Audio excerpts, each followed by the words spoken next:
Specific season रहता है, वैसे केले का नहीं है, पूरे साल भर का वो अवेलेबल हो जाता है और कहीं पर भी अवेलेबल होता है। आपने केला यहाँ पर नहीं लगाया, कुछ 2-3 लोगों ने लगाया है, लेकिन आप तो केला पर डे खा रहे हो, पर डे यहाँ पे मिल रहा है, तो ये कहीं ना कहीं से तो आ रहा है ना। अगर महाराष्ट्र से आ रहा है या आंध्र से आ रहा है या फिर छत्तीसगढ़ से आ रहा है, वहां पर तो केला लगाया हुआ है, वही से यहाँ आ रहा है। तो मार्केट का एक जो इश्यू है, अभी समझो यहाँ पर दादा ने शुरुआत की कि मैं यहाँ पे केला बेचूंगा, तो यहाँ पर तो प्लॉट लगे नहीं, तो यह कहाँ कहाँ जाएगा केला क्या खरीदी करना? एक तो महाराष्ट्र जाएगा या फिर छत्तीसगढ़ जाएगा या फिर आंध्रा में जाएगा। तो तीनों का यहाँ से अगर डिस्टेंस देखे तो कम से कम 400-500 किलोमीटर है। आप आंध्रा अनंतपुर से भी केला मंगवाए तो 400-500 किलोमीटर है। नागपुर अमरावती की तरफ महाराष्ट्र से केला मंगवाए तो वो भी 400-500 किलोमीटर है। छत्तीसगढ़ से मंगवाए तो वो भी। अगर आप एक गाड़ी पर डे की यहाँ पे सेल करने के लिए मंगवा रहे हैं, एक गाड़ी 10 टन की, तो आपको वहां का जो रेट है वो रेट आपको देना है, फिर गाड़ी का भाड़ा देना है। एवरेज अगर 25-30 रुपए एक पर किलोमीटर का भाड़ा अगर पकड़ते हो गाड़ी, तो 500 किलोमीटर कम से कम 25 से 30 हजार उसको भाड़ा देना पड़ेगा। अगर यहाँ पर अवेलेबल होगा उसको केला, एक गाड़ी उसकी बन जाए किसी के प्लॉट में, तो उसका भाड़ा बच जाएगा। वहां जो 20 रुपए से खरीदी कर रहा है और शायद 3 से 4 रुपए 1 किलो का भाड़ा दे रहा है, अगर यहाँ पर वो 20 रुपए से खरीदी, यहाँ पर भी रेट है और उसका जो भाड़ा बच रहा है, तो शायद आपको 22 रुपए का भी रेट दे सकता है, क्योंकि भाड़ा उसका बच रहा है। क्वालिटी जो वहां है वही आपको क्वालिटी केवल यहाँ पर मेंटेन करनी, केवल इतना ही फर्क है। तो क्वालिटी अगर यहाँ पर दोगे आप, तो शायद यहाँ का केला यहाँ तो जाएगा, लेकिन यहाँ से बाहर भी जा सकता है। तो केले का मार्केट का कोई इश्यू नहीं होता, लेकिन उसको चाहिए क्वालिटी, क्वांटिटी, संख्या चाहिए और कंटिन्यूटी चाहिए। ये 3 चीजें अगर है तो केला कहीं पे भी अटकता नहीं, कोई मार्केट का इश्यू नहीं आता उसमें। अगर आपकी क्वालिटी लो क्वालिटी है तो कोई बड़ा व्यापारी, अच्छा व्यापारी यहाँ पर खरीदने नहीं आए, आपको ऐसे ही लोकल में देना पड़ेगा ठेले वालों को, भाई लेके जाए, उसके पीछे लग के आपको सेल करना पड़ेगा। अगर क्वालिटी है तो 2 व्यापारी आपको कॉन्टेक्ट करेगा, वो बोलेगा मुझे दे, वो बोलेगा मुझे, तो रेट आपके हाथ में, किसको क्या रेट देना। मतलब क्वांटिटी चाहिए, क्वालिटी तो आप बना लोगे, हम गाइडलाइन आपको देंगे, आप फॉलो करेंगे तो क्वालिटी बन जाएगी, लेकिन कुछ संख्या चाहिए।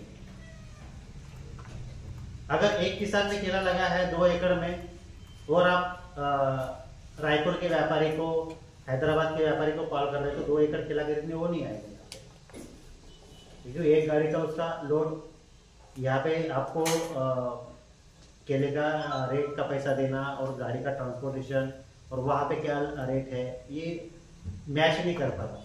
तो 2 एकड़ का केला खरीदने वो नहीं आएगा। हाँ, अगर यहाँ पर 20 एकड़ का केला है, आपने कॉल किया उसको, भाई मेरे पास 20 एकड़ का केला है, क्वालिटी का केला है, तो वो मतलब ज्यादा सोचेगा नहीं, तुरंत यहाँ पर आ जाएगा। तो क्या है, क्वालिटी, दूसरा क्वांटिटी। जितनी संख्या में यहाँ पर केला होगा उतना वो बड़े व्यापारी खरीदने आते हैं। लोकल व्यापारी देखो तो 2 से 3 टन वो पर डे का उसकी कैपेसिटी, उससे ज्यादा वो बेच नहीं पाता। जो मिडिल क्लास का व्यापारी है वो 10 से 20 टन खरीदी करने की उसकी कैपेसिटी। और जो बड़े व्यापारी है, भारत के जो टॉप के व्यापारी है, उनको पर डे 50 टन 100 टन केला लगता है सेल करने के, उनका उतना रेंज रहती है उनकी। तो बड़े व्यापारी को बुलाने के लिए हमें कम से कम किसी भी क्षेत्र में 50 से 100 एकड़ लैंड चाहिए, मतलब प्लांटेशन चाहिए। तो बड़े व्यापारी जो एक्सपोर्ट करने वाले हैं, जो रिलायंस, मदर डेयरी जैसे मॉल्स में केला देते हैं, वो आपके इधर आए खरीदी करने। लेकिन संख्या चाहिए, पर्याप्त संख्या चाहिए कि गाड़ी का लोड होना चाहिए, कम से कम 10 गाड़ी को यहाँ पर लोड होना चाहिए, तो खर्चा उसका कुछ निकाल सकता है, क्योंकि वो पूरी टीम लेके आएगा व्यापारी। एक एकड़ का अगर बगीचा काटने तो कम से कम 5 से 7 आदमी उसको लगते हैं। कटिंग करने वाले, वो बंच खेत के बाहर निकालने वाले अलग, गाड़ी में लोड करने वाले अलग, सॉर्टिंग ग्रेडिंग करने वाले अलग, ऐसे कम से कम 5 से 10 लोगों की उसको टीम चाहिए। तो अगर यहाँ पर एकड़ केला है, 100 एकड़ केला है, तो अपना वो सिस्टम पूरा यहाँ पर स्थापित करे, यहाँ पे सेटअप करे, तो ही वो एंट्री करे। कम से कम 50 एकड़ उसको चाहिए। 100 एकड़ हो, 200 एकड़ हो तो और भी 2-3 व्यापारी रहेंगे, तो उनको कंपटीशन चलेगी रेट की।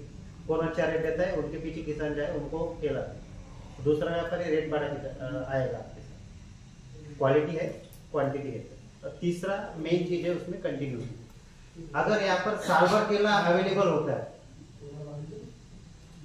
तो कोई भी बड़ी कंपनी एक्सपोर्टर पूरा का पूरा सेटअप यहाँ पर अपना कर देगा। पहले थोड़ा भरोसा रखिएगा। हाँ, भरोसा रखेगा, क्योंकि उसको साल भर चाल बनती है, साल भर माल मिल जाए तो भरोसा रखिएगा। हाँ, क्योंकि उसके जो राइपनिंग चेम्बर है उसको पर डे चलाना है। 4 दिन में राइपनिंग चेम्बर में केला पकता है, तो 4 दिन के बाद जो राइपनिंग चेम्बर खाली होता है उसमें तो दूसरा माल चाहिए, या तो उसका लाइट बिल वगैरह जो खर्चा इन्वेस्टमेंट किया है राइपनिंग चेम्बर का उसमें वो सेल नहीं कर पाएगा, तो उसको पर डे का केला चाहिए। जिसके कई कई व्यापारी ऐसे कि जिसके 10-10 20-20 राइपनिंग चेम्बर है बड़े बड़े शहरों में, तो आप अंदाजा कर सकते हो उनको कितना केला चाहिए पर डे। अगर कंटिन्यू है, अगर यहाँ पे केवल आप सभी लोग फरवरी में प्लांटेशन करोगे, अगली कटिंग आएगी आपकी फरवरी में, फरवरी से ज्यादा मार्च में आएगी, मार्च के बाद आपका केला खत्म हो जाएगा यहाँ पर। तो 1 महीने के लिए वो सेटअप क्यों लाएगा यहाँ पर, है ना। पैक हाउस बनाना, कुछ मजदूर यहाँ पर उनके का हमेशा रहेंगे, 2 महीने 3 महीने उनको रहने का, वो कुछ मकान देगा, कुछ टेंट वगैरह डाल देगा, उनको खाना पीना वो सब खिलाएगा। व्यापारी को खर्चा करना पड़ता है। 1 महीना 2 महीने के लिए वो 4